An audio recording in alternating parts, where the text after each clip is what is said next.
আসসালামু আলাইকুম রহমতুল্লাহি ওবারাকাতু। ভিওয়ার্স, এমএস কনভারসেশনের পক্ষ থেকে আপনাদের সকলকে জানাই আন্তরিক শুভেচ্ছা ও অভিনন্দন। তো ভিওয়ার্স, আজকে নিয়ে এসেছি একটি প্রজেক্টে আপনাদেরকে আজকে দেখাবো আমরা পিকাস পাল আপনারা কীভাবে করবেন এবং পিকাস পাল কীভাবে করে সেই ভিডিওটি আজকে আপনাদেরকে দেখাবো। আপনারা পুরো ভিডিওটি দেখলে আপনাদের একটি ধারণা হবে যে আসলে আমরা সাধারণ পাল যেভাবে করি আর পিকাস পাইল কীভাবে করে এটার মধ্যে পার্থক্যটা কি আমরা দেখলেই বুঝতে পারবো। তো ভিউয়ার্স, আপনারা পুরো ভিডিওটি দেখবেন, দেখলে বুঝতে পারবেন পিকাস পাইল কীভাবে করা হয়। তো এই যে পিকাস পাইলটি দেখতেছেন, এই পিকাস পাইলটা কীভাবে ঢোকাবে সেটা আজকে আপনাদেরকে আমরা দেখাবো। তো ভিউয়ার্স, আপনারা পুরো ভিডিওটি দেখবেন প্রথম থেকে শেষ পর্যন্ত।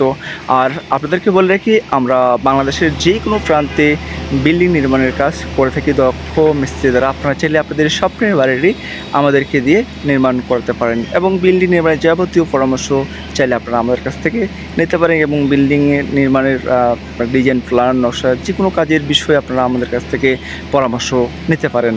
তো জাস্ট আমরা এখন মূল কথার মধ্যে আসি, আপনাদেরকে দেখাচ্ছি যে পিকাস পাল কীভাবে করা হয়। এই যে দেখতে পাচ্ছেন যে মেশিনটি, এই মেশিনের মাধ্যমেই এই পাইলগুলোকে মাটিতে চাপ দিয়ে নিচে ঢোকানো হবে। আর আমরা সাধারণত যেভাবে পাইল করে থাকি সেই পাইলগুলো হচ্ছে আমরা মেশিন দিয়ে গর্ত করে সেখানে ঢালাই করে মিক্সচার করে আমরা সেখানে ঢালাই দিই এবং সেখানে পাইল করা হয়। আর পিকাস পাইলটি হচ্ছে এই ফাইলগুলো আগে এভাবে বানিয়ে নিতে হয়। বানিয়ে নেওয়ার পর এগুলো কিউরিং করতে হয়। কিউরিং করা শেষ করার পর তারপরে এইভাবে মেশিন দিয়ে একটি একটি করে ফাইল সেন্টার করে এই ফাইলগুলোকে চাপ দিয়ে নিচে মাটির নিচে বসানো হয়।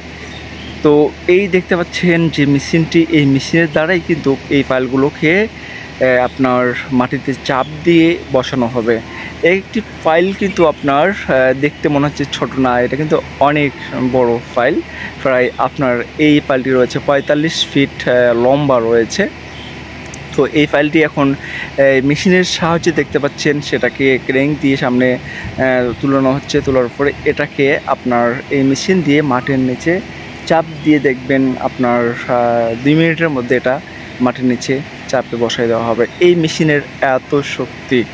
তো আসলে পিকাস পাল করলে অনেক ভালো। পিকাস পাল করে যদি আপনারা বহুতল ভবন করতে পারেন তাহলে আপনাদের জন্য অনেক ভালো, কারণ বহুতল ভবনের জন্যই এই পিকাস পাল করা হয়।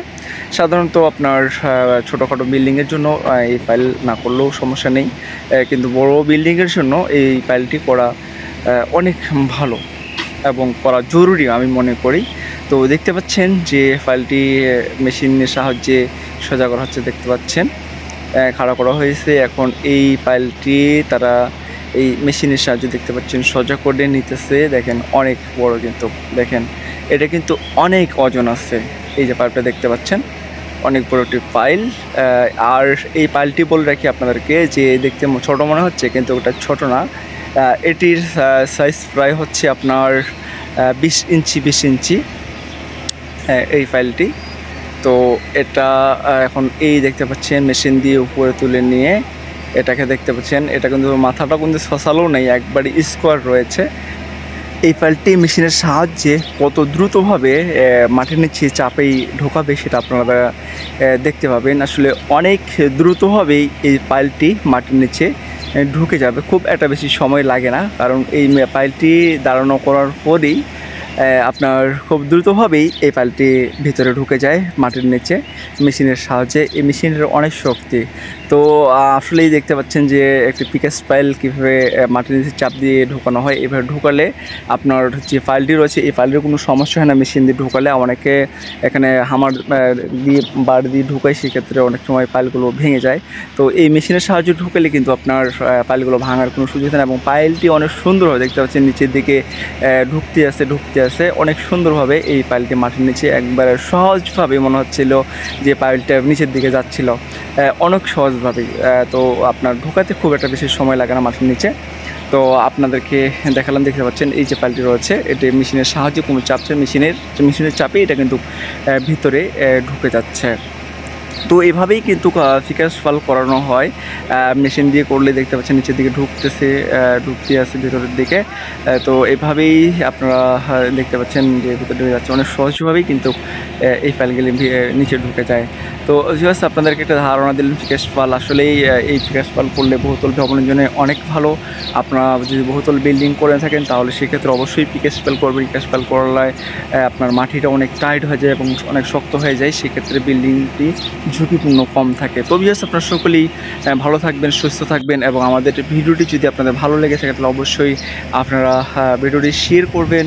আর আপনাদেরকে বলে রাখি যে আসলে আমাদের যে চ্যানেল থেকে আমরা ভিডিও ছাড়ি এই চ্যানেলটা আপনারা সাবস্ক্রাইব করে রাখবেন পরবর্তী আমাদের চ্যানেলের কোনো ভিডিও আপনারা সবার আগে পাওয়ার জন্য। তো ভিউয়ার্স, আপনারা সকলেই ভালো থাকেন, সুস্থ থাকেন। আসসালামু আলাইকুম রহমতুল্লাহি ওয়া বারাকাতুহু।